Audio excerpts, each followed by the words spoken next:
Hi, I'm Matthias, and this is the Spanish-made, French-adopted Ruby, sometimes called the model of 1915. Let's zoom in a bit with the lightbox. Because of variances in Ruby pistols, I averaged 3 that I had available to me, which put the weight in just about at 1.9 pounds, though the spread was roughly a sixth of a pound. Interestingly, the original Ruby I have weighs nearly the same unloaded as the French 1892 Revolver. Overall length is shorter, however, at just 6 inches. All but one kept this pattern, the other was 1/2 of an inch longer. Rubies chambered the 32 ACP cartridge, 9 of them fit single stack in a detachable box magazine. Today's episode is a long overdue rework of our original Ruby review. I'm happy to say that I have a lot more to bring to the table this time. But first, thanks must go out to our patrons, who have sincerely made this all possible. It's a big show with a lot of moving pieces, and it doesn't come cheap. We really appreciate your support. Another portion of this program is covered by Ballistol, which I don't leave there as a staging device, I actually use it. They support us both literally and a little financially. We've happily used this wonder oil to preserve our collection and for our loaners for years, but the product is a lot older than me, and we've slowly been covering its invention, introduction, near adoption in the US, definite adoption in Germany, and use in the Great War. Following which, it was still being marketed not just as a gun oil, but also as a panacea for a devastated Europe. Post-war needs meant that this was also marketed for bicycles, sewing machines, and even medical care. Eventually, Ballistol would branch off a direct wound care formulation, but the base product was developed from a medicinal oil, meaning it was recommended for disinfecting or treating skin rashes. Now I want to be clear about a couple things as I say that. That's what happened historically. Contemporarily, you have to go through a special process if you want to have a medical product, so it's just a CLP, and especially when you're dealing with the aerosol version, which was not even available then. Honestly though, not a bad product to have laying around in an economic collapse following a giant war, which is why it managed to survive when so much else was lost to time. Thankfully, I just needed to keep my gun shiny and rust-free without upsetting the wood furniture. More on that later though, because today's episode is actually about this little guy here. And we'll start things off with Juan Esperanza Salvador. Born in Broto, he was soon moved to the Basque town of Guernica, where he learned the gunsmithing trade. Moving to Eibar in 1902, he is registered as a shop owner with 8 workers in 1907. The following year, he would partner with one Juan Pedro Uncenta Barrenechea Sendoya. While Uncenta had some experience as a gunsmith, his core business was as a hardware dealer. Together, the two men founded Pedro Uncenta y Juan Esperanza. They initially focused on the manufacture of parts and components, usually those made of steel or iron.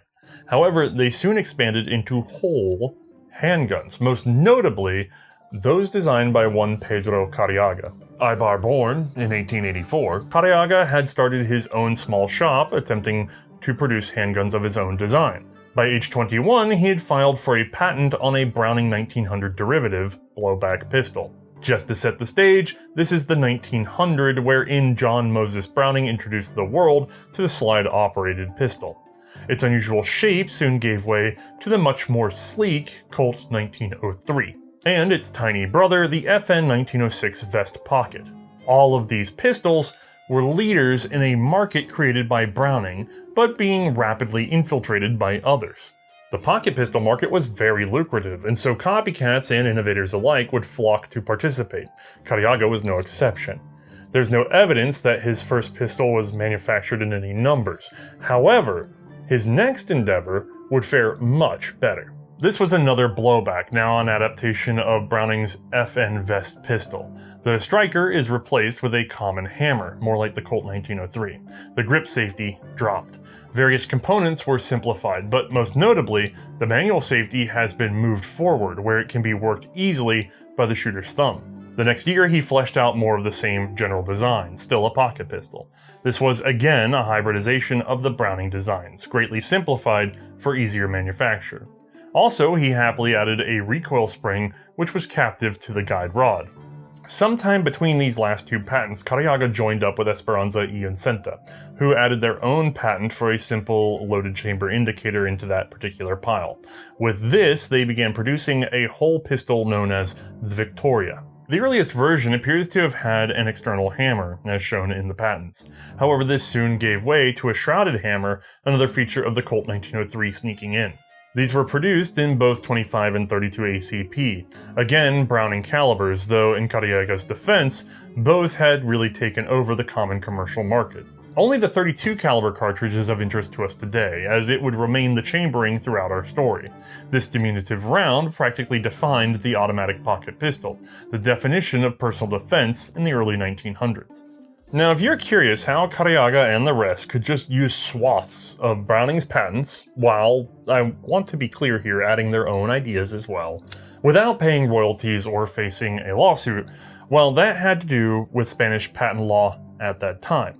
Updated in May of 1902, the law stated that a patent granted protection for a duration of 20 years. However, the owner must exploit that patent in Spain within the first 3 years. So, if you do nothing, you only get 3 years coverage. Exploitation could be direct manufacture or licensing the patent for domestic manufacture.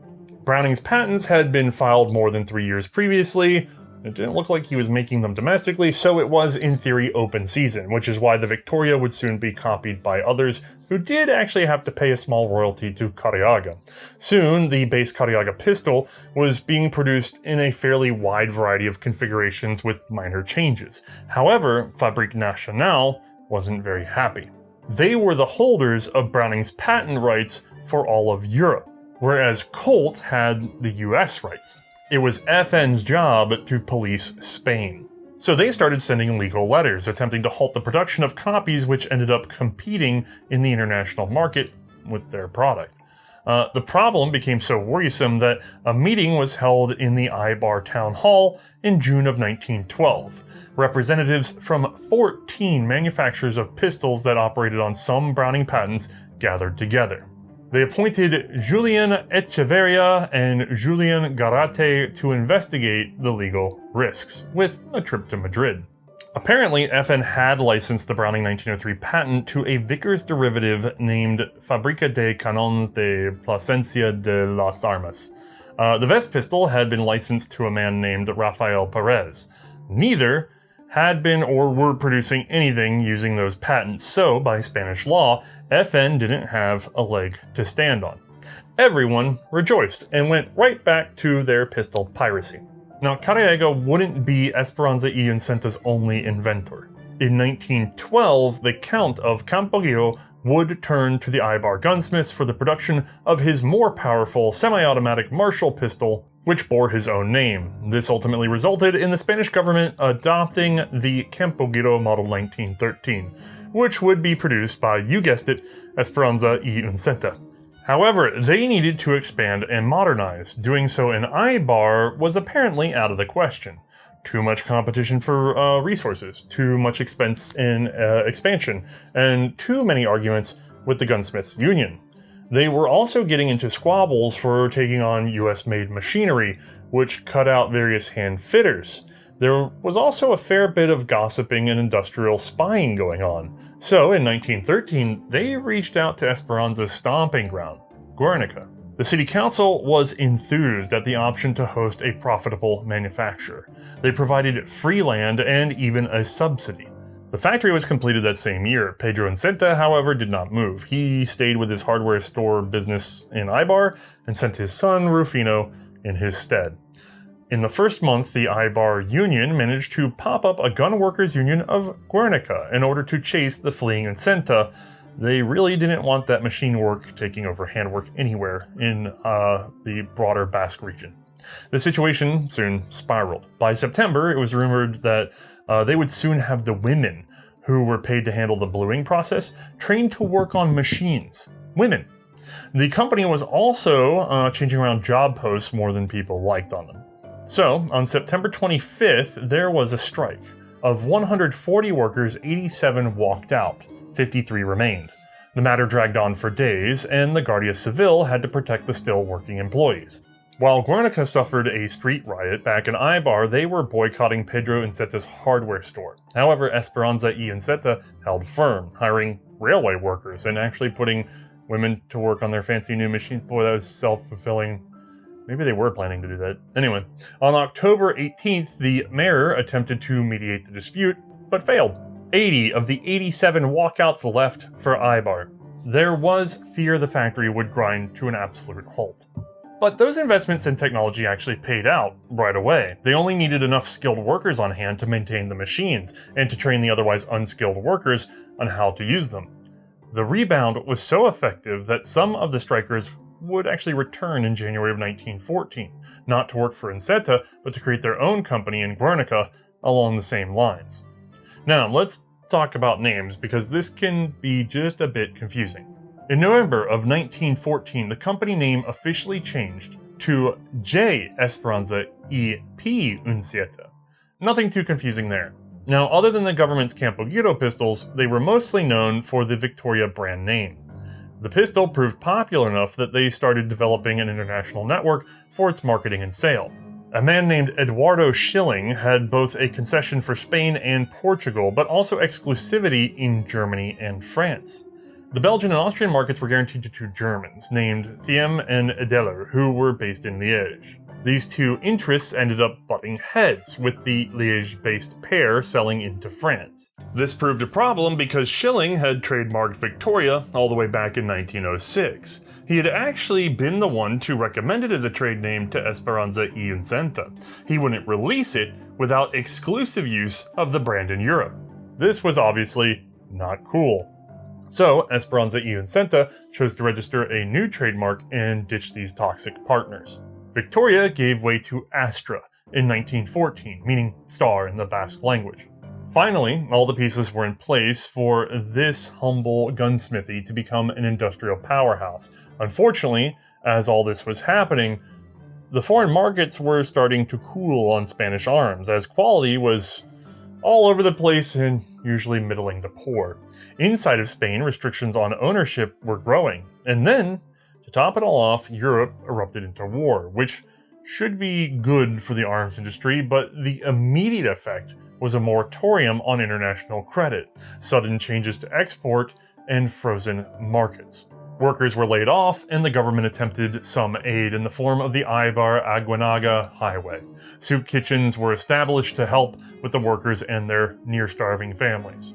While an awful experience, as we'll soon see, it was the calm before the storm, because the European war was getting larger and becoming one of entrenchment and attrition. Soon, all of the powers were struggling to keep up with the demands for equipment. Firearms production was, of course, a bottleneck. This was especially acute in France.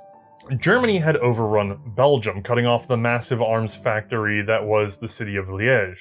They continued to push until they were just in range of Paris, seizing the northeast of France. They had captured swaths of critical infrastructure, as this was France's more industrialized region. The French army also expanded rapidly, not just in numbers, but in terms of specialty roles. Transport, communications, machine gunners, artillery, and even trench raiders. As we saw last time, their standard sidearm was the Revolver Model 1892, chambering the 8mm ordnance cartridge. These were not available in sufficient numbers. They were only produced by the government arsenal Manufacture d'Armes de Saint-Étienne, which meant that their construction distracted from rifle manufacture. Long arms were, of course, more critical. Production of the 1892 was halted in 1915, creating a critical handgun shortage. Even before that, however, France gathered up whatever it could lay hands on from the commercial market as a stopgap. Yes, this included revolvers that could chamber the existing ordnance cartridge, or were outright a clone thereof, but it also seems some number of automatic pistols, particularly in .32 ACP, were drawn in as well. Among these were the aforementioned FN 1900. Enough were required to arm some second-line assault troops, later known as the nettoyeurs des tranchées, the trench cleaners. These men were sent up behind the first-line assault forces, usually armed with grenades and pistols. They were responsible for cleaning up any pockets of resistance that would otherwise harass and slow down the front line's advance. The little .32s must have been successful enough because France would contract for more in the USA. making a deal with Savage Arms in October of 1914 for their model of 1907, a gun that we've actually covered in its own episode. A lovely pistol, it was almost too nice for combat, and certainly too expensive and slow to produce in volume. Not only that, but shipments from the US were threatened by German U-boat activity. So Albert Thomas, Minister of Armament for the French government, created a purchasing commission to locate and acquire foreign martial quality handguns. Thankfully, they soon discovered that rugged 32 ACP pistols could be found right at their western border with Spain. It isn't well documented, but evidence suggests that the French laid hands on a number of Cariaga-type pistols before any official contracts. It's apparently lost to time how these were discovered or tested and assessed. But they worked, they were cheap, and they could be plentiful. So they sought out a proper contract for mass production, which is where we have to introduce a different manufacturer. Gabilondo y Urresti, who from 1913 had been producing their own Cariaga-derived pistol known as the Radium, thanks to patents from Guillermo Echeverria and Valentin Vallejo. This little guy has the dubious honor of being the handgun most like a Pez dispenser, in that you load through the sliding grip. In 1914, however, they would trademark the name Ruby, which they applied to a bulked-up militarized version of the Cariaga pistol.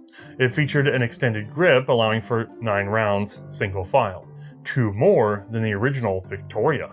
It also sports a lanyard ring.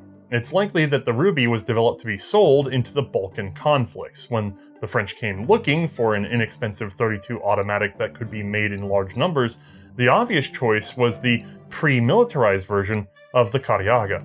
Now, of course, that just happens to be what I have here, an actual, honest to gosh, Gabilondo y Urresti Ruby pistol. So, let's take a look. Alright, here is our Spanish Ruby. This is actually made by Gabilondo y Urresti and marked Ruby. Other ones would be marked with whatever trade name they used. This is just the one that stuck because it was the first. And just for comparison, there's our 1892 Revolver. Now, this is a fairly diminutive European 8mm wheel gun, and yet this guy's even smaller. We're only 6 inches long, although the weight is practically the same. Now, if you didn't know anything about semi-automatic handguns versus revolvers at the time, which one of these exudes more quality in terms of production? And yet, 9 shots of fairly equal power. So, let me get this guy out of the way, and let's take a closer look at this.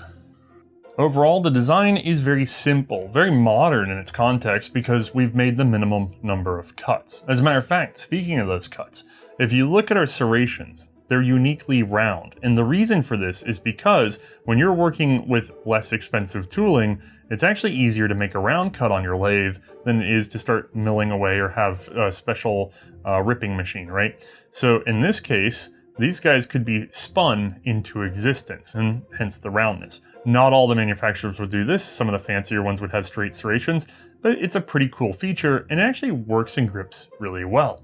Now, the rest of the gun is equally simple in construction. It's very thick bodied despite having a little 32 ACP round. And just to show you some of that scale, we'll use the heel eject to pull out our magazine, and you can already see how much extra space we have wrapped around this little itty bitty 9 round vertically stacked 32 ACP cartridge magazine.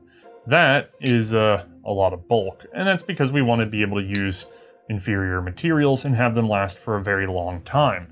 That might seem cheap to you, but when you're dealing with a war in which you have to make as many of something as possible and you don't want them breaking, it's actually quite smart. Harkening back to our man Pedro Cariaga, this is his unique safety, which was positioned so that the shooter could flip it with their thumb of their dominant hand. Now that will lock out the trigger, which is a single action only, and if we bring it down, we're allowed to fire. At which point we'll release a hammer that is hidden, shrouded up under this assembly here. Now, the safety also does double duty as a takedown. Again, a feature taken from the Browning pistols. If we leave her up and rack her back, she'll lock the slide open. The slide does not lock open on empty. With the slide held back, we can rotate the barrel, pull the barrel, rotate it back, and boom, we're out of the action. With the barrel out, the slide can come all the way forward, although often it snags on that hammer. As we bring her out, we'll see that we have Something even the 1911 was incapable of doing. A captive recoil spring that doesn't come flying into your eye socket. Looking down from above, we can see our 3 little locking recesses that are meant to engage the same on the barrel, holding it fixed in position. Being able to rotate in and out of those is how we affected our disassembly. We have an ejector ridge here, and you can see our shrouded hammer. So if I pop that guy up, boom, that's how we fire the gun. Looking at the slide assembly, we have a sprung extractor sitting in the right-hand side. If we flip her over, we can see its little hook. We can also see something very interesting, which is that this gun has been modified because the firing pins were generally riveted into place. It had to be drilled out and riveted again in order to keep it in its position where it can only slide back and forward so much. Firing pins would actually be a bit of a dog with these guys. It's the #1 problem with them. And somebody must have suffered the same problem at some point because in the aftermarket, someone has drilled this out a little bit wider, they've threaded it, and they've fitted an Allen screw, which is actually a brilliant solution for being able to change these out, but not original. While I don't think it's necessary to do a complete reassembly, I will say taking the guide rod with recoil spring and placing them in their little hole first is a great idea. Not only that, but it gives us a chance to see how that recoil spring is actually providing the tension for our safety and our takedown lever. Look at that. Now this guy most commonly gets compared to the Colt 1903. I have a pre-finished example of one here. You get the idea. And that's a fair comparison. We have a left side manual safety, a shrouded hammer. The lines are very similar, and yes, this has been bulked up. But internally, as we'll see in our animation, a fair number of simplifications have been made. The safety is in actually technically a much better position for not breaking your grip. The grip itself has been thickened up. It's been militarized so that it's very comfortable in the hand. And of course, it's very different because we added a lanyard ring. But more so than that, when I look into the interior of these guns, I suspect that the Carriega type is actually much more a copy of the FN Vest, Browning's diminutive little 25 ACP. It works in the same way, shrouded hammer, and you can really see the similarities between these two. Takedown and safety positions are right there, right?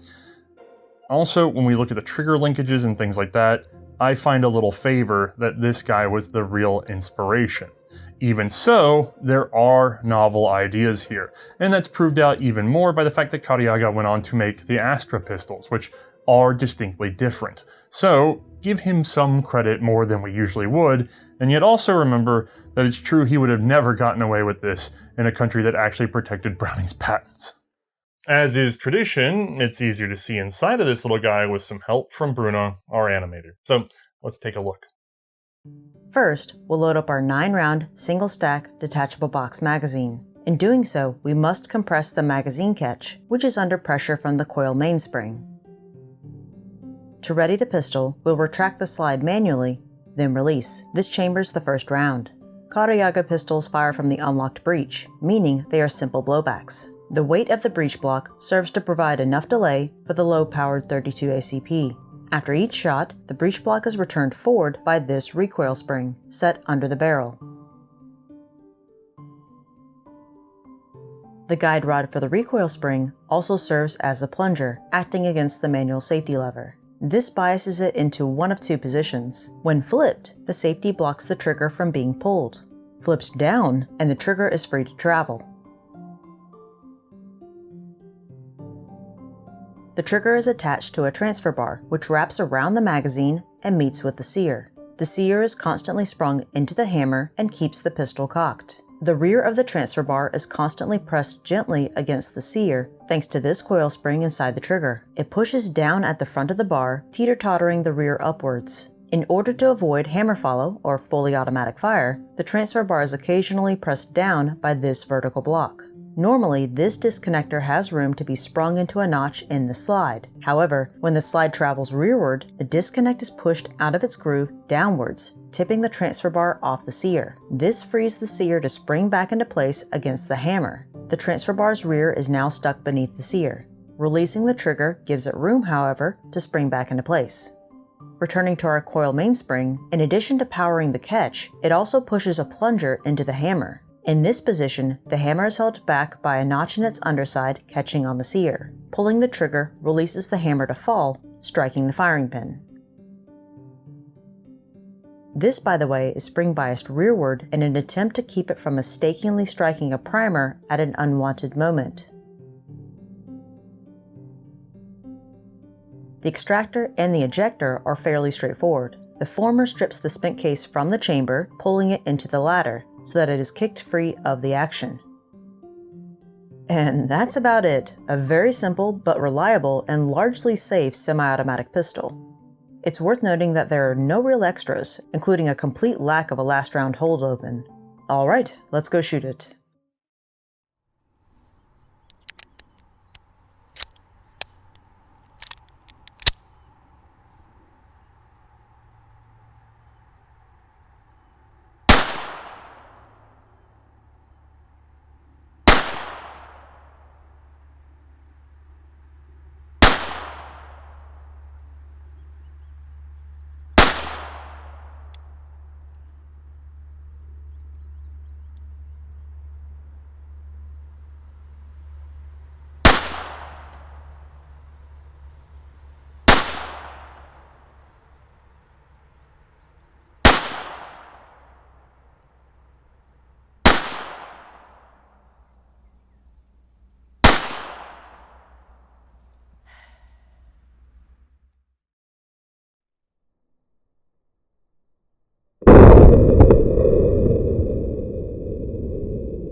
I'm unsure how many Ruby pistols were purchased ad hoc.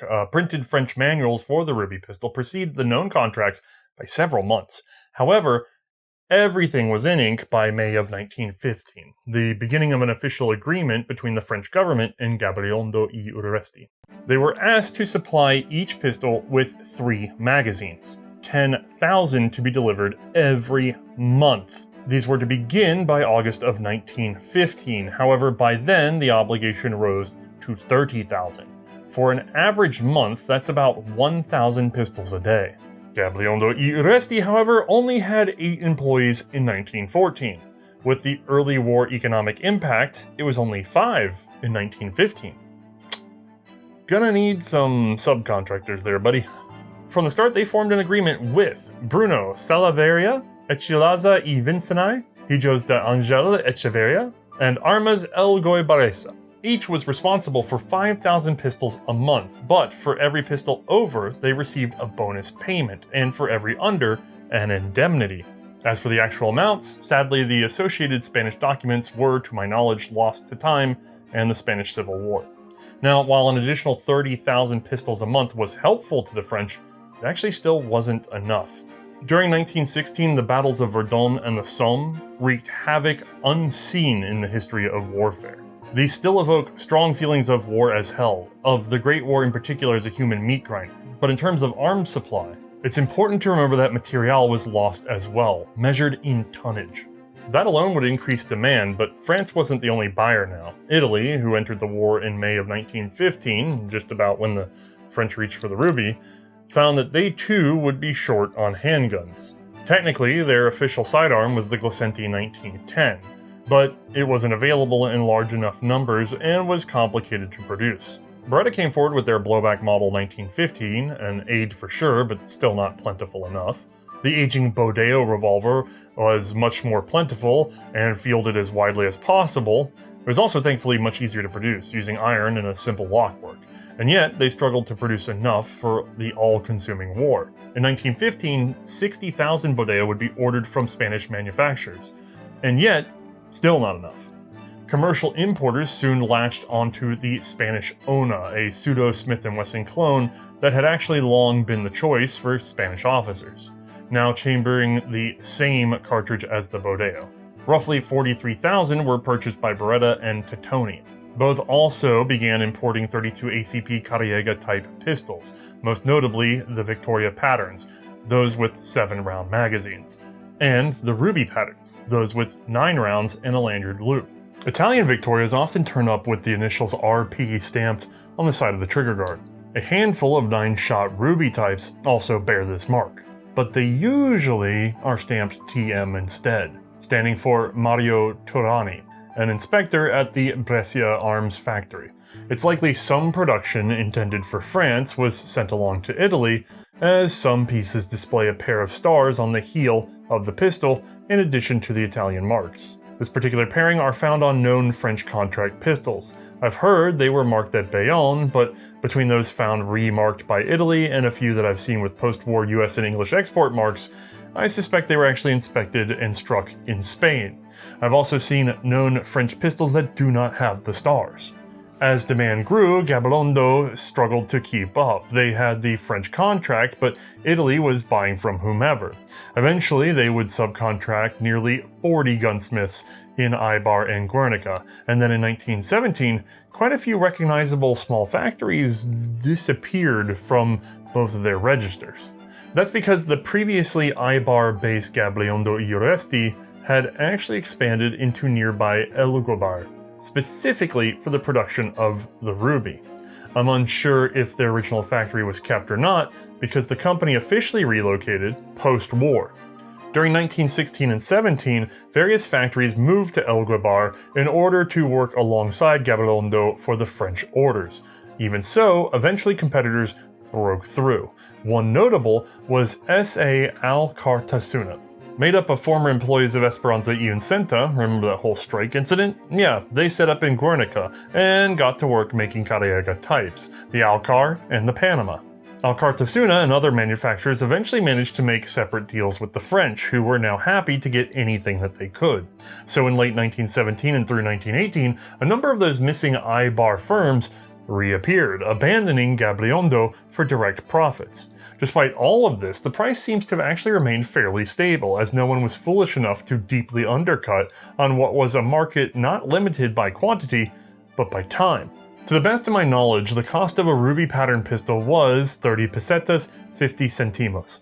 Now, for the French, the increased flow of pistols, being able to just handgun over and over again, was not without consequence. Quality was always a concern, but it didn't benefit from decentralization. Supposedly, the average service life expectancy for Ruby pistol was 500 rounds, but that's probably just lore, as I couldn't find a primary source. Generally, these are rugged little things, but there is a bit of survivor bias there. Quite a few did fail in inspection, or worse, in service. The most common problems with the Ruby pistol centered on the firing pin. It could break away, leading to an inability to fire. It could be too soft, mushrooming and jamming up, which could again misfire, or stick straight out, causing the gun to continuously fire until the magazine is emptied.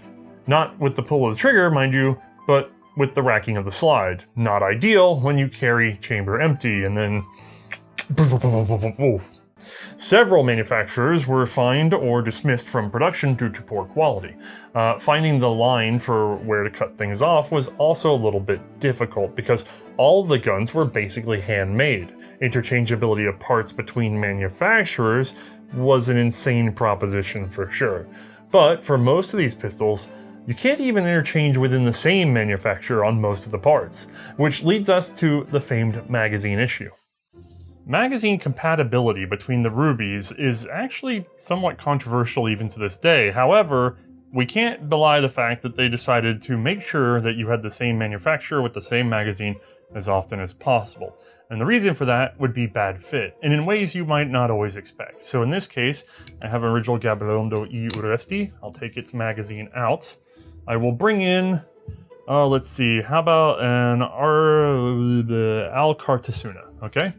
And we'll pull the Alcartasuna magazine out, which was fitting. We'll put the Ruby in. That's perfectly fine. Okay, so then let's go ahead and take the Alcartasuna magazine and put it in Retolaza. Okay, Retolaza, RH. We'll just go ahead and, oh, that's a bit snug. There we go.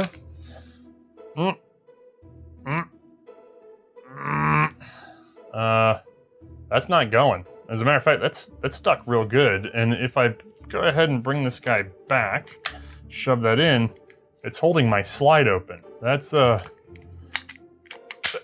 God, I don't know how much I trust that to feed exactly. Let's go ahead and, okay, sure. Let's lock this open. There we go. And then, it comes out easily now. Yeah, that might be a problem. So you're gonna wanna control for that. The easiest way is to mark these in 2 positions. Now that I scrambled my mags, I wanna make sure that I get my WWI back, so let's just take a look. My gun is marked GU, and my magazine is marked the same. As for my troublesome boy over there, let's go ahead and check, yep, RH and RH. These guys actually belong together. There are a lot of these 1 or 2 letter codes, and not all of them have been identified with the manufacturer. While differences were minimal, there are some exceptions. It's best to think of the World War I Carriega type pistols as coming in 3 broad varieties. The 7-shot Victorias purchased on the open market and working their way into service, the 9-shot Rubies, which has really been the focus of our episode, and a smaller proportion of extended barrel Rubies, most of which seem to have come from Bonifacio Echeverria, who branded them the Izara. I'm frankly unsure why they were made this way, or whether or not it was requested or just tolerated. This baby mama papa routine, however, has more to do with the exterior appearance and handling of the Ruby types. Besides these broad changes, we see numerous minor differences, say in grip screw positions, cocking serrations, slight changes in length, swivel lanyard rings versus fixed wire loops. This is all confusing enough, but it actually gets worse. Remember our animation from earlier? Well, it's only true for Rubies, Gabilondo y Uresti. Other manufacturers didn't always use the same internal features. By example, here is another French acceptance marked Carriega type pistol. The coil mainspring was replaced with a V-spring. You can't see it here, but the magazine latch actually now has its own coil spring. The sear interaction is different, with a Beretta-like tilting transfer piece instead of direct interaction. Instead of the previous stud from underneath, this firing pin has a smaller vertical pin all the way through the slide. Mind you, this is only the 2nd Carriega type pistol that I've pulled apart. There could be other variants. Out of the samples that we have here, each and every one of them uses a different retention pin position for their firing pins alone. Now, all this would be a nightmare for armorers, except for the part where these were acquired at such a low cost and high volume that if your Ruby pistol broke in service, you just replaced it with a whole other Ruby pistol. Trying to sit down and repair all of these would have been a nightmare. Overall, around 18,300 Ruby pistols were provided to the Italian army, probably a fraction of those sold in their commercial market. France's Bayonne Commission received 709,775 by the end of the war, but this only accounts for those in the standard contract. Many more were acquired for months beforehand and perhaps by other means after. It's estimated just shy of 1 million were actually sent into France. Just for comparison, 23,000 Star pistols, and starting in 1917 some 485,000 revolvers, mixed Colt and Smith & Wesson clones, were acquired from Spain. As domestic rifle and machine gun manufacturers slowly gained ground, Mas even considered producing their own Ruby pattern pistol in France, though this proved to be unnecessary, though something similar would emerge years later. But that's a matter for another day. In terms of actual service, the Italian Ministry of War mostly distributed their Carriega type pistols to officers, transport, machine gunners, things like that. France used the same, but also put them in the hands of light machine gunners and their loaders, mortar crew, trench raiders, but also to communications men and even stretcher bearers. Wherever it was placed, the humble Ruby was welcomed as a convenient, fast, and still deadly defensive tool. I understand 32 ACP isn't that impressive ballistically, but when you can send 9 rounds of it as fast as you can pull the trigger, it's effectively a single blast from a 9-pellet buckshot round, with a little more time to correct your aim. Besides France and Italy, the Ruby was put into the hands of Belgians, Romanians, and Greeks. though not always in their home countries. Post-war, they would also come to be used by Czechoslovakia, Poland, Lithuania, Yugoslavia, and even Finland, who received 9,000 from France. Carriega-type pistols were also popular in China during the years of conflict with Japan. The Royal brand, as produced by Basques Hermanos, were particularly successful in this market.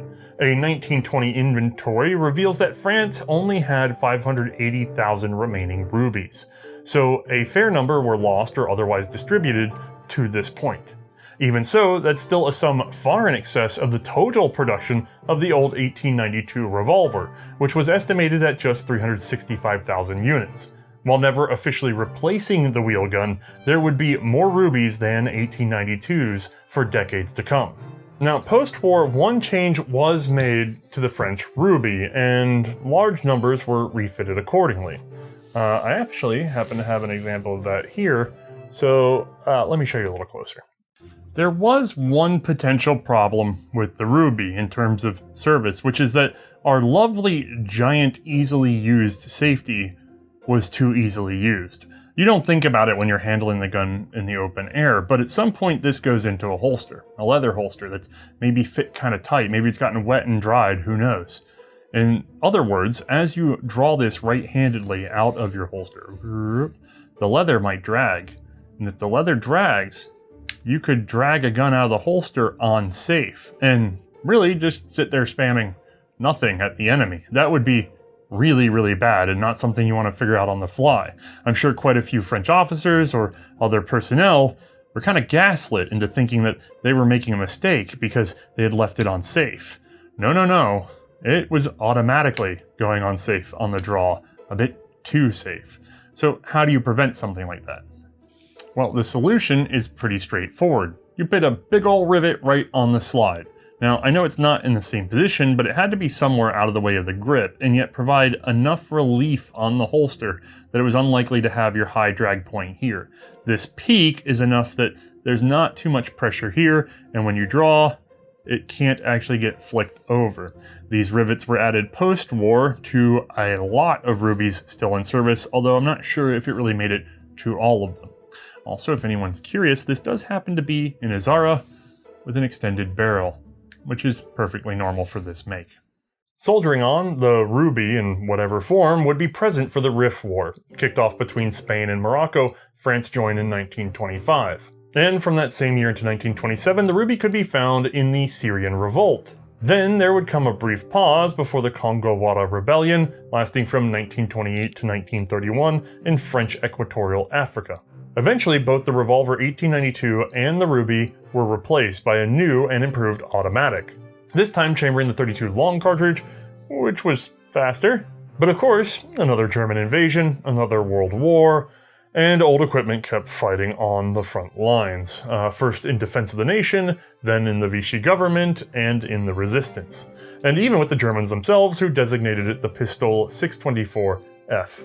And even that wasn't enough, because the Ruby, a good old thing, kept serving from the Indochina War to the Algerian War, before finally being pushed out of service. An incredible ride for a pistol that was designed to be inexpensive, handmade, and not exactly up to the quality standards of the commercial market at the time, let alone the military market. Absolutely amazing. As for its inventor, Pedro Carriaga's patent protection ended in 1919, which means he made royalties for the whole war.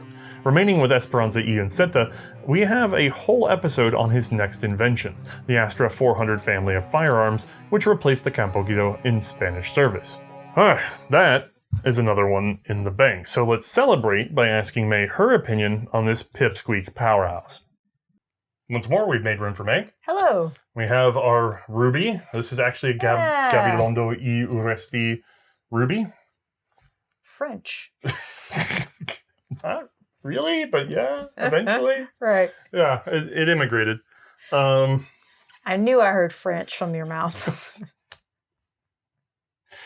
All right, so you're a Frenchman. Okay. Let's say for some reason you actually experienced the Revolver 1892. Okay. You're handed this. Sure. And you look at it with your eyes. Mm-hmm. Actually, here, let me take that from you. Have I seen a semi-automatic pistol before? Or is this my first pistol? Let's say you've been by the shop and you've seen like a Colt 1903. Okay. You've seen this before. Sure. I don't know if you shot it or not, but you saw it. Okay. And you definitely have seen that. Okay. And I say, you don't need this. Here you go, soldier. You want this. No, don't take it yet. Okay. What's your brain thinking right when you see it? Well, definitely not a revolver. Right. And it looks very simplistic in some ways. Right. It doesn't look like, I mean, if you're especially coming off the 92, which has a whole lot of lines and shapes going on with it, this one is just very basic looking. Yeah, it's like a kid drew something. Kind of. Does it look well made? No, actually. It does kind of look crudely done. And then I go to hand it to you. Okay. And I let go. Uh-huh. Now what are you thinking? Now I'm thinking it's a very thick grip. Weight balance wise, it's kind of less like the revolver in that it feels like it's kind of all just resting here at my hand or just on top of it. Kind of Luger-esque. Oh, wait, I wouldn't know that. Okay. Yeah, you are right, though. It's bounced the rear. In this case, they're almost identical weight between these two pieces. See, that just doesn't feel, that just doesn't compute. Well, yeah, that's because if I let go of this... Meanwhile... Oh, yours is resting back. Yeah. So, point one for semi-automatics over revolvers, you can put the weight down into your hand. Mm-hmm. Point two, my bore axis on this guy is way above my finger. Meanwhile, mine, it's practically right there along with it. Yeah, that's pretty great. much. That's way improved. Yeah. That's going to be improved for recoil. Heck yeah. So just in terms of switching between the two, no, this is definitely a different animal. Also, how many rounds do I have with this guy? 9. Ah, way better already over the revolver. Or Plus 7. 32. Or 7, if you got the little Victoria with its little, no long grip. Right. I mean, that's still pretty, that's There's still one beating more. out most revolvers. 32 ACP is fairly comparable to this cartridge. Both of them are very weak. Mm-hmm. So you're not losing anything in terms of power. Right. And then, what are you gaining? Well, I'm gaming what is a effectively easier way for loading and unloading, an easier way for... You would get, I believe, 3 magazines with your gun. Ooh, fancy. Yeah. I'm just going to go ahead and preload those then. Would you prefer to have this with its swing-out cylinder? Or 3 detachable magazines full of 32 ACP? Yeah, 3 detachable. I can go ahead and preload the mags and have them ready to go and then slap them in when I'm done. That's a lot of very rapid firepower. Now, oh, yeah.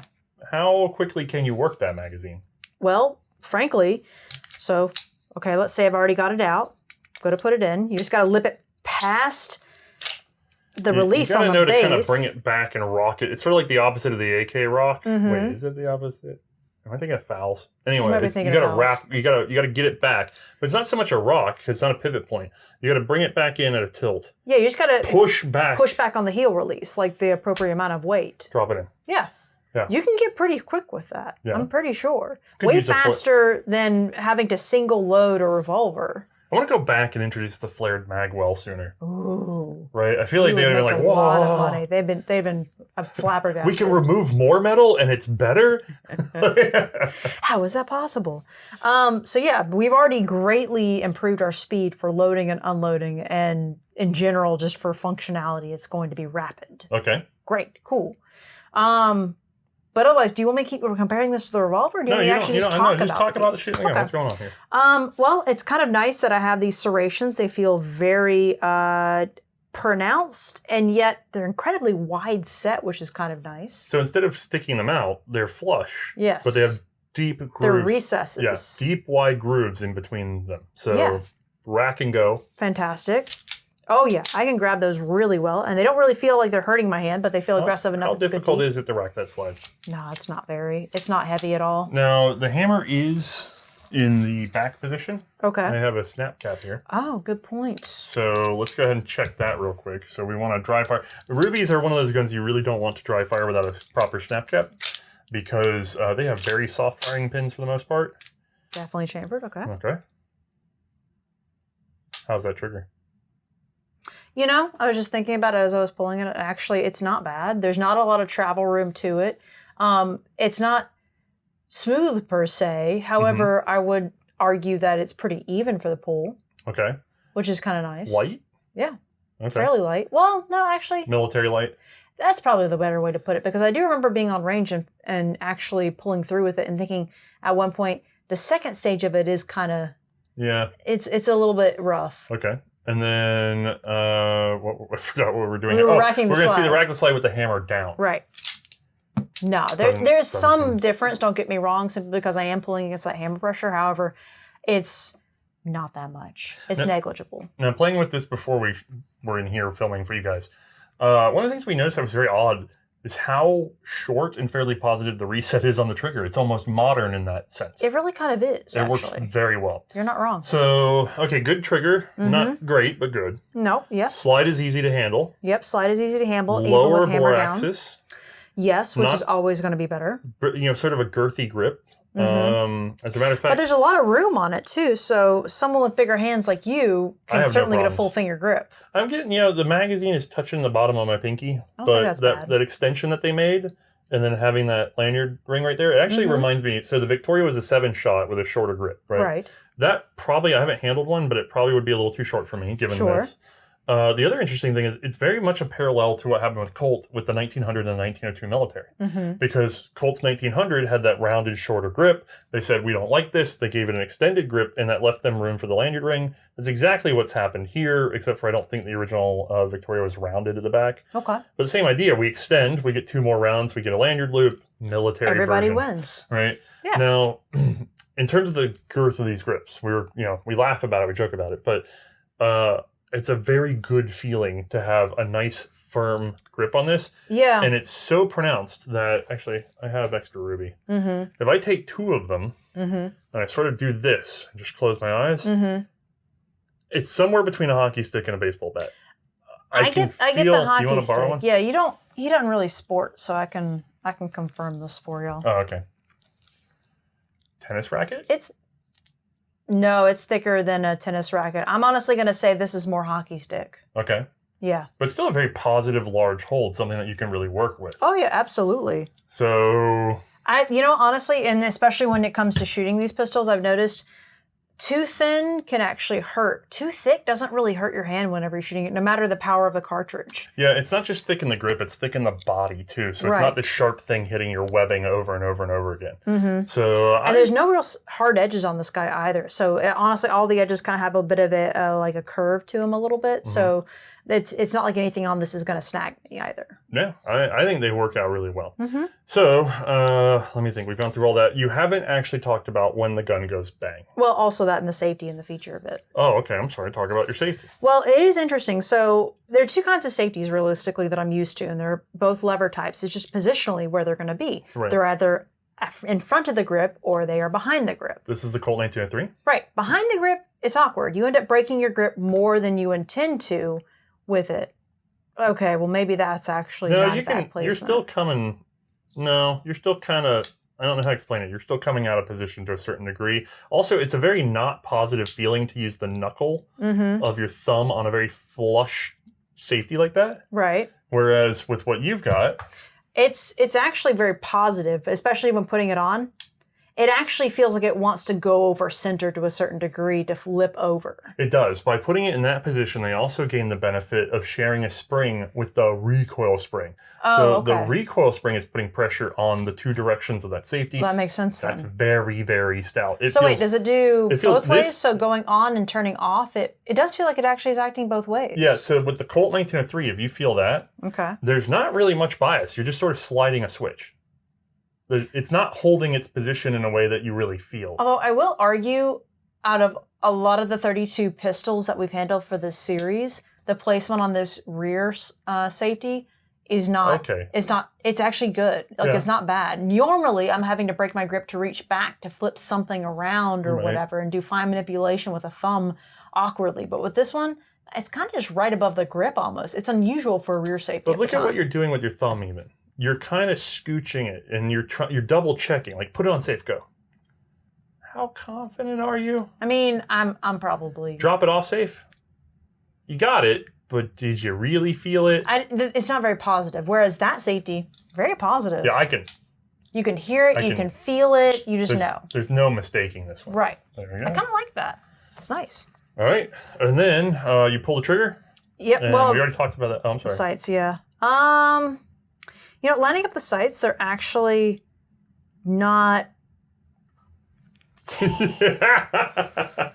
it's interesting. They're very tall. Okay, they're very tall. Which is nice. However, I'm lining up a V-notch rear with what appears to be a square front. Yeah, it's like a weird half-moonish front. Why would you go with two different shapes? It's like trying to put the square in the triangle hole. Who goes It's got like to put little that? kitty cat ears and then this. Yes. Oh, it is like kitty cat ears. You're not It wrong. gets worse though. Try this one. Because they're different. They're all slightly different. The lanyard rings are slightly different. The grips are slightly different. The position of the grip screws are slightly different. So depending on which one How's I that get, worse. And yet taller. Yeah, how is it the V-notch more narrow and the rear sight taller, and yet it is harder to see? Yeah, these are point shooting pistols. I don't know you're trying to take somebody at, over 50 yards. No, I'm imagining this is emergency. Oh no, my rifle's out. Someone's right in front of me. Crap. Pistol. That's the name of it. That's Ruby for short, but they couldn't come up with an acronym that sounded well for what I said. So you lined up your shot. Yeah. Then and I've tried this 3 times now. Okay, pull the trigger and it goes bang. It does. Okay, what's the bang like? Recoil is actually not bad with these guys. It's 32, which is it's a mildish cartridge. And then on top of it, the bore axis is so low with it that I'm going to say there's downright. not a lot to it. Downright pleasant. Yeah. Especially compared to other 32s. This Colt 1903 shooting a 32 is quite snappy in some regards. Do you remember this thing? It's been a while. How narrow is that grip? It's unsatisfying, isn't It it? is unsatisfyingly narrow. And the grip safety honestly doesn't help because it feels like, this is what I was talking about. This is too narrow. Because with this one, I feel like it won't feel good. It'll feel like maybe I'll have a little bit of a awareness on my webbing of my thumb. That's a handgun designed for concealment. This isn't really a fair comparison in that regard. This is a handgun designed for concealment. You're not wrong. This is based off of it to some degree, but not designed for concealment. It's designed to be a military pistol, and yet, actually, it's more comparable to the Ruby in terms of design doctrine? The FN 1903/Swedish 07, the blowback 9mm Browning Giant 1903. It's just like this, but bigger. Oh, yeah. But that is painful to shoot because That's it's not meant a for concealment. blowback 9mm of significant power, right? Right. So the problem is you've done this thing where you have a gun that's almost as heavy as the 9mm blowback, but shooting a little 32 ACP. It's very mild and pleasant. Right. I would also say if you're going for your holster and you have that grip versus this grip. I'm going to feel more confident pulling that guy out. Yeah. Hands down. Yeah, I agree. Yeah. So between the two, the Colt 1903 And the Ruby. Okay. Which would you take into a battlefield? Well, okay, so here's the thing. Uh-oh. It kind of goes back and forth because with the Ruby, I've got 9 rounds of 32. That's more. That's more than the Colt. I don't remember how many the Colt takes, but it's less. Yeah. And then in general, the Ruby kind of feels more like a Marshall handgun. It doesn't feel like it's a very sturdy, simple piece, whereas the Colt feels like there's more room for a screw up there. You prefer the girth? Yes, the girth feels sturdier. The girth feels more trustful. That one, it doesn't really feel like, especially with that grip safety, that it's really doing me any favors. Okay. And then I think about things like, well, what if my Ruby breaks down in the middle of combat? Yes, that's the whole problem. That's the crux of the issue. And that's where I hang up every time. They tested it when they came in, but I suspect that we already know. They kind of say, some of these didn't work out so great, right? Right. I want to know what the attrition rate is. It's not written anywhere that I can have access to it, but it must have been pretty bad because you have over 700,000 accepted by a Bayonne commission plus whatever came in before then. Not all of them came through Bayonne. Like some of them, there are guns that have turned up with the rivet that look like they're early production that don't have the stars on the bottom. Yeah. So that the French if there's a rivet on it, the French had it, right? Okay. A lot of guns went in before the stars started being applied, before the contract was set up. Sure. So you're talking about over 700,000. Okay. After 1920, we're down to 500, right? 500,000. So what happened to the... Right. And I get it. 200 plus. A lot were lost in war, but were that many lost in war when the French won and got to go back and claim all their stuff back? And then 2, yes, a lot were probably pocketed because this disappears a lot easier than a rifle that you can steal. Right. That many? I'm doubtful. I think that there's room. That's too high a percentage, man. There's room in there for a lot of failures, and you'd expect it, especially because of the way these firing pins are constructed. Right. That gun broke its firing pin. Yep. It did, because somebody repaired this it. one in particular. Oh, this one in particular did? Yes, that okay. one in particular broke its firing pin, but it was repaired by somebody who knew what they were doing. A lot of them just jumped, right? So there is an attrition rate that you must be accountable for. So if I tell you you could have either of these guns, okay, and I'm going to give you both for 5 minutes, and you get to dump 30 rounds out of each, which would you pick? Well, so here's the thing. You're giving this scenario where I'm like, okay, it's 30 rounds, and I automatically am going to have extra rounds with this guy, and he feels more simple. And No, I meant 30 rounds to test. Yeah, 30 rounds to test. Oh, okay. So in other words, assuming the firing pin doesn't break within the first 30 rounds, I'm actually probably going to end up going with a ruby. Okay. Still a little doubt, right? No, I won't have doubt with that because I won't necessarily know what if about. It breaks on the 31st? Well, that's not happening in the 30 rounds. I'm going to have doubt when it breaks on me, but in the 30 rounds, no, I'm not going to have doubt. I'm not telling you it will last 30 rounds. I'm telling you, hey, choose between these two. I will let you test fire them to see which is more reliable. Okay. And of course, this is going to run for all 30. Oh, yeah. But that one, if it doesn't break, does it tell you that it will still run for another 20? No, don't tell me shit. I know. It's really scary. What if I gave you that and I said, we pulled the firing pin out, the French made a new one? Okay, then, yeah. Pick obviously, ruby. Yeah. It's kind of a weird game, right? Like, by the numbers, a little bit better. Yeah. By the quality, not so much. Right. And again, survivor bias, right? Like, everybody thinks the ruby's great because all that's left are the ones that did not break down after 100 years, you know? Right. By the way, serving all the way so through the 50s. So this one technically was one of the duds because the firing pin did break. Or somebody sat there and dry fired it a bunch. We don't know. That's possible. Yeah. Actually, it's probably... I know what happens. It's the same thing that always happens to me. Dry firing's a myth. Click, clink. Oh, God. We had that happen to a Campo Giro one time. Oh, yeah. That happened to a Campo Giro. That happened to... actually, it's always Spanish guns. Yeah. And one Japanese. I've had 4 guns in which people have, like, cockily We've told them me. do not? I'm like, don't dry fire. It's a myth. Click, click. And I go, did you hear that sound? That was my firing pin. And don't worry, they're 4 separate people. And they all say they're sorry, and none of them pay me. That's never happened. Don't believe. They don't get to handle the guns after that. If you can, look, if it's a modern handgun, dry fire all you want. A, it's better steel. B, you can buy another firing pin. But when it's, especially if you're talking like Japanese, Spanish made, whatever, really don't risk at your own risk. So, what were totally lost track because now I'm just irritated at several boomers. I know you're irritated. We were talking about at the end of the day, how would I feel about this guy? Yes. So, by the numbers, better than the Colt. Yes. But you better trust it, right? Right. And then here's where we get iffy, right? This is Savage 1907. Was that an option for me? In the French world, they bought a bunch of these. Not nearly as many. I mean, they bought 10 times more of those. Well, you're already looking better because that's 10 rounds, sir. 10 rounds double stack. Yeah. 10 rounds quick. Also, this just looks lethal. Mm-hmm. Yeah, I'd probably end up going with the Savage. Is the slide as easy with the hammer down? It is stiffer. However, that's not going to matter. I've got an extra round. I won't care. You just fire your 9 and then change mags? Oh, yeah. Yeah. What about the awkward safety position? That's awkward. That's fine. I don't ever put it on safe. It's just live all the time, ready to go. Yeah. It's the Savage, Condition man. 0. That's the way May rolls. Exactly. Yeah. So... No, overall, I have an extra cartridge with this one, and they're more reliable. Yeah. So why wouldn't I pick the Savage over the Ruby? Slide release, or the magazine release? It's more awkward, but I think I'll probably at least stop several people before I have to worry about this. Although, God, come on, just get the mag up. I forgot how awkward. Are you sure you want to pick that over the Ruby? Yes, I want to pick it over the Ruby. You're just determined to pick it over the Ruby now. No, I got it now. You just got a thumb behind. I forgot. Oh, look what I can do. I can just take this mag look what I out. can do. And I can just do that. And then, oh my God, the actual set in is way easier. Yeah, you managed to get it out after 5 minutes of fiddling and having an argument. No, it's fine. I can just do that. Okay. And then I can just do this. You're getting a little bit better at it. To be fair, actually, I think that wider magazine's easier to set than this because it is, yes. The heel release on this, you have to very proactively find it, push it back, and get in there. Whereas I'm not really fighting anything on this one. It's just a matter of alignment. It's a wider target, bap it in, you're good to go. Right. So, and here, they had the useful trick of actually getting rid of metal to aid you as opposed to adding metal. Who would have thought?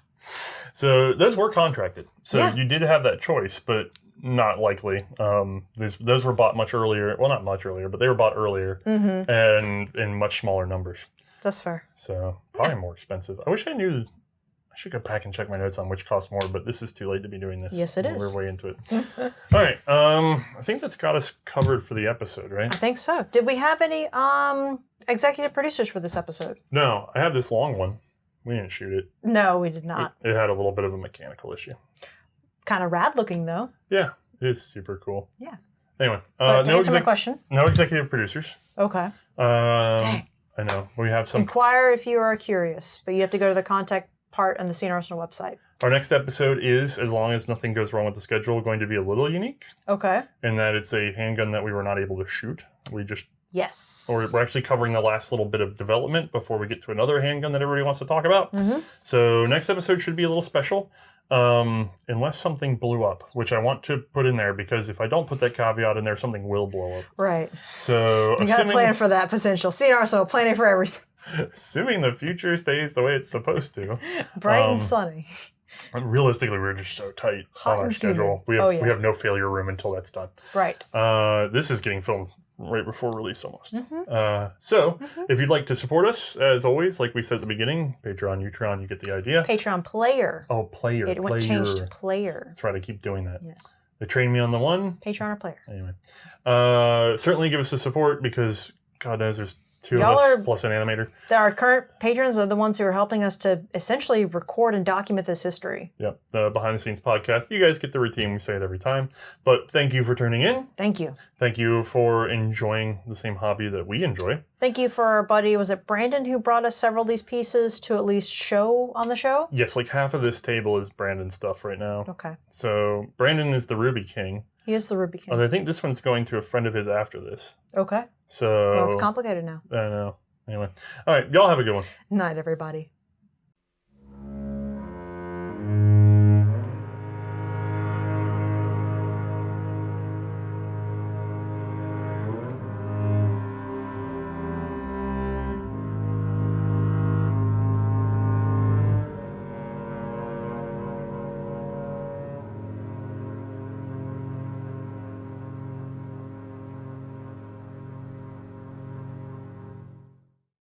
What? Because I was just like, I'm doing this patent research. I'm trying to figure out how to get access. Is there a fee for remote? Can I come in person? What, that kind of stuff. He's going, we got rid of that. We only really talk to the patent office. It's only patent office people that call. And I was like, so wait, you got rid of it? I don't understand. Did it get moved or whatever? He's just like, we don't have that anymore. And I'm going, he's realizing how bad it sounds to say that we burned or threw away hundreds of, about 150 years of patents. But the hard copies are gone. And that's all I could get out of him, was that they were gone. Certain guns are not that sensitive about rim thickness. But boy, the Webley Kaufman is. Yes. Which is the gun that's been blowing itself open. I believe I figured it out. Actually, Tom had a good theory on this, my buddy Tom.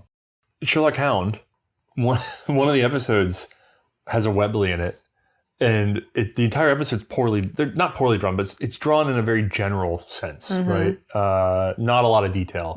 Although they do pay a lot of attention to glare for some reason. And cobblestones. Yeah. And then somebody pulls a Webley Mark I out. Yep. And it is the most over-illustrated thing in the entire series that I've seen to that point. And then using it. It just, and everything then they about do this that whole, scene. they do this anime check flip, the glare goes down the gun. It's this full anime Sheen thing. and everything. So the whole cartoon, it's like the gun is animated for a totally different cartoon and just shoved into this one.